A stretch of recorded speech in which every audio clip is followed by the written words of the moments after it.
Powerful learning begins in here, but even so, there are a few brilliant tools I've invested in to make my learning smoother, more effective, and calmer. And the best part is, these are cheap and accessible to almost anyone. So for just a tiny investment, you gain a whole lot in return. My favorite tool also happens to be one of the cheapest on this list, and it's the humble index tag. Not the post-it notes, but these, the tags that you can put on the end of your pages or at the top of the page. You can get these at any stationery shop or any supermarket. Getting them is no problem because they're everywhere. Now, apart from making your books look all scholarly and professional, there's actually real use to them, and one that will make your life much smoother and easier. When I finish the book and I finish writing all the notes inside, I always insist on going back through them a second time. This is how I process what I learn and pull out all the most interesting ideas of the book, so I can walk away feeling satisfied with my reading. Now, before I used Index Tab, this process was a pain in the arse because I had to sit there manually flicking through each page, looking for where I had underlined something or written something. And it was just slow and kind of laborious. And you can see how Index Tabs solve this problem. I can just look at any of them and know exactly where the major points of the book were. And I can immediately flick to it and immediately start writing it elsewhere or reread it. And if you're feeling extra, then these index tabs comes in many different colors. So if you want, you can color code these as much as you'd like. Now, I don't do that, but the option's there. And you can really tailor this process to fit you the best. With these tags, I can fly through that processing stage and really get it all done in half the time. I always have mine handy, and it's made my whole reading so much smoother. This next investment was something I never thought I needed, but once I bought it, I could never go back. Because not only does it make my learning more straightforward, but also my everyday life. I can use it for everything. I'd go as far as calling it my second brain, and it's right behind me. It's the whiteboard. It reminds me of when military commanders gather in the war room. Because I don't know if this is just in the movies, but there's always this massive table in the middle, and it usually has something like a map on it. And then all these military commanders, generals, whatever they are, they all gather around this table, and it gives them the space they need to discuss, to plan, to brainstorm, and to really think of a direction. Having a whiteboard is like bringing that war room straight into your bedroom. It becomes this like personal hub of strategy and planning. I keep this one quite clean, so it doesn't look like it, but I promise you I use it for everything. First, it helps me plan my day. I like to write the 3, 4, 5 most important tasks straight in the middle of the board. And every time I wake up, I can just have a glance at it and know exactly what I need to do. And that kind of keeps me focused and driven to achieve the things that matter. I find it a much better alternative than this long to-do list on your phone that you never end up achieving, and it just kind of leaves you disappointed in yourself. Second, I use it to brainstorm ideas. Because it's so visual, it's a great place to really see how everything's playing out. I might use it to plan writing topics or even the strategy for this channel. It's so useful to just have everything laid out before you, and then you can really have a bird's eye perspective and see what you have to do, and gives you that sense of direction. In the past, I put my workouts there, my college schedule, my daily reminders, the to-do list, or formula I have to remember. In fact, there's one up there now.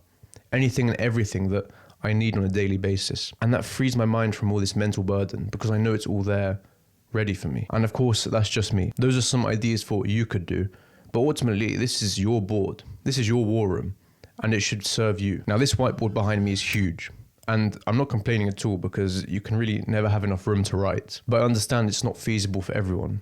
But luckily, you can get these in all sorts of different sizes, and that's whether they're wall mounted or mounted on the floor. There's something for everyone in every price range and every size range. And you can even get handheld ones. Like this is the one I used before I had this board, and it was still just as useful. Now, it may be obvious, but the pencil is the backbone of any successful reading life. And I can't emphasize that enough. By writing, you think. You make your reading active. No more will the author's ideas just fly over your head, because now you're writing. And that is exactly how you organize and arrange your thoughts. You ask questions which primes your mind to answer them. You identify big ideas, the kind that change how you see the world. You navigate the author's insights like you're a sailor with a map. You can reach the end of the book feeling relieved, because now all you have to do to process your knowledge is to go back and see what you've written. You've saved yourself so many hours of having to get back in the rhythm and re-understand everything, because it's all there for you. It's a tiny investment for such a huge return in value, and that's why I always keep a pencil close. And of course a sharpener, because it gets messy otherwise. The next one is also behind me. A few months ago, I was browsing through a home goods shop, just walking up and down the aisles with no clear goal, and I spotted this on the shelf, and I knew I didn't need it. I knew it was something kind of pointless, maybe a bit gimmicky, the kind of thing that you might see on an Instagram post where people pretend to study. But despite all that, I said screw it and bought it anyway. Maybe the spirit of consumerism got to me then, I don't know. But when I got home, I was pleasantly surprised, because immediately, and I mean immediately from the get-go, it made my life more organized. What I got that day was a desk organizer. It has these customizable compartments that let you adjust the sizes to fit exactly what you need it to fit. Now, before I got this, you can imagine the scene. There were pens scattered everywhere across the table and just random bits of stationery everywhere, hidden under all these piles of paper. It was a mess. But the problem was, it was just messy enough to be annoying, but not messy enough to get me to do anything about it. And that kept me stuck in this perpetual state of like half annoyance and half just laziness. I didn't realize it at the time, but this clutter was just silently irritating me in the background. But as soon as I bought that desk organizer, it gave everything on my desk its rightful place. And there was no more clutter to be seen. I now have plenty of space to work, to put my laptop, to spread out sheets of paper, and really just have that room to breathe. If you have lots of small frustrations in your life, they can add up. Because alone they might not seem like much, but if you pile these on top of each other, they become something that irritates you. And that irritation becomes chronic, and eventually you might just snap. You don't need that kind of stress. So if you want to maybe declutter a bit and just have a fresh start to your workspace, then I'd check out a desk organizer. And as I'm speaking, this reminds me of another good point when it comes to mindful consumption. And this is like dad wisdom. This is like the sort of thing you would tell your kids. And this is totally a tangent, so bear with me here. As a rule of thumb, if you spend lots of time with something, then you should be willing to spend lots of money with it too. For example, it makes no sense to buy a cheap mattress, because you're going to spend a third of your life on it. Or maybe you want to buy shoes, and you're going to wear these every day. So if you skimp out, it might come back to bite you. You might get blisters, you might get tears in the fabric. So for something that you wear so often, it makes no sense to be cheap with it. And that applies to products, yes, but also your environment. And when it comes to working, learning and reading, this same principle applies. If you spend a lot of time at your desk, then you want to invest in a good computer. You want to invest in a good desk. You want to invest in a tidy desk. All these things may be costly in the present, but for all the annoyance and frustration it saves you down the line, it just makes sense. As a wise man once said, buy once, cry once. The next one is a bit more niche, and I'm not going to bullshit you because I don't actually use this that often. But there are times that I use it to analyze a book and make my life a little bit easier. If you can't tell what it is, it's a Bookstand.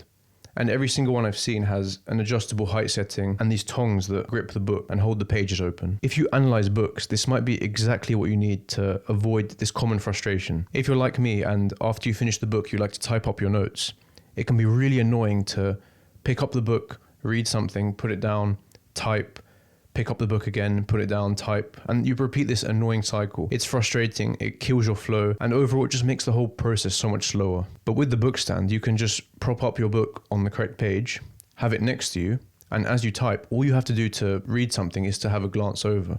It's that quick. And this is especially useful when you have lots of analysis of one page, or you're trying to copy a passage or quotation. It's just there in front of you, like a second monitor. And again, I'll be honest, I don't use it that much, but when the situation does arise, it's there if I need it. So if you're more of the analytical type, it might be worth looking into. I saved the best for last.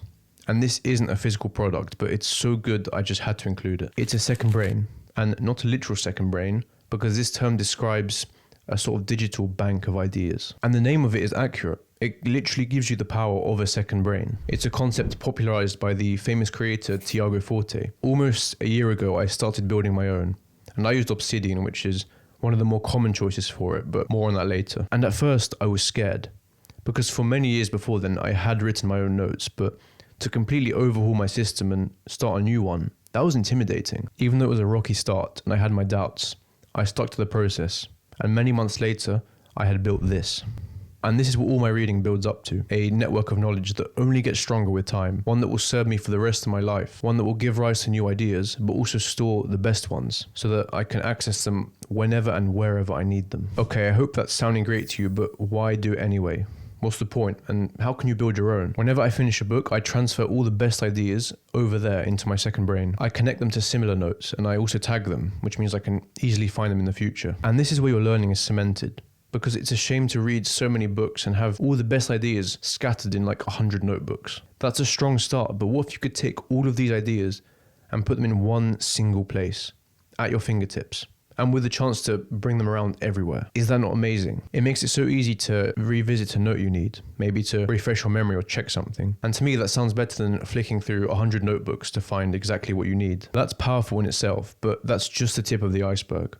Because something magical happens when you get ideas from different sources and put them in the same place. Insights from Marcus Aurelius or Charles Dickens mixed with things you heard from Jordan Peterson or some really clever guy on Twitter, or even your own dad. The point is, everything interesting you learn, no matter where or when it's from, can come and unite in this one place. Everything is given the chance to connect. For example, I'm interested in anthropology, and naturally I read a lot about it.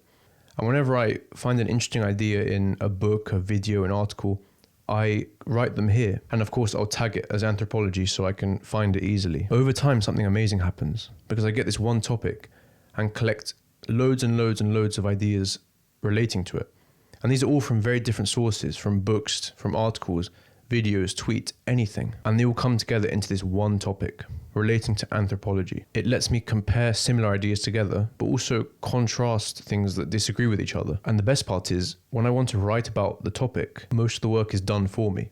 Because I've written up all these notes in detail, I don't really have to do much new original writing because I've done it in the past already. The second brain is like my personal assistant. It gives me all the building blocks I need to write this piece of work, and then all I have to do is arrange it and make some edits and kind of give it that linear structure. It's writing on steroids. And I could go on about the benefits of a second brain forever, but in short, it keeps your learning simple and really effective. And I think it's one of the most effective systems for any reader who likes to analyze and really study the books deeply. If you're eager to start your own, then here's a short rundown on how you can do it. First, you want to find a good note-taking app. And for me, this has been Obsidian. I've used it for months and it's done perfectly. But there's so many others like Roam, Evernote, Notion. The point is to find one and stick to it. And I would recommend something that allows you to link different pages together and it can be used offline. What you choose isn't too important, but it helps to do a little bit of research before. The second thing you do is you collect all the best ideas you encounter in anything you consume. You then write up these ideas completely in your own words,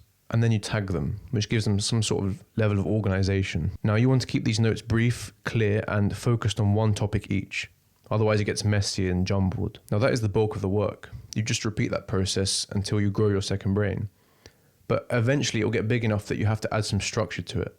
And that's the third step, is to use index tabs and these things called maps of content, kind of arrange your thinking. Those are the basics because I don't want to get too technical for now. If you're interested in learning more, you can look up how to build a Zettelkasten or how to build your own second brain. And there's so many great videos on here on YouTube. That's how I built my own. And they go through a much more detailed step-by-step process of making this thing. And that's it. Those are the items that have had the biggest impact on my learning, all for a tiny investment. I might link a few below in the description if I find the exact models, but these are quite common items and you can find them almost anywhere with a quick search. I hope this has inspired you to upgrade how you work or read, even just a little. And before I forget, I'd love to hear if you have any of your own suggestions. If there's anything I missed on this list that is really helpful in your everyday life of learning, reading, and working, I'd love to hear in the comments. And of course, thank you very much for watching.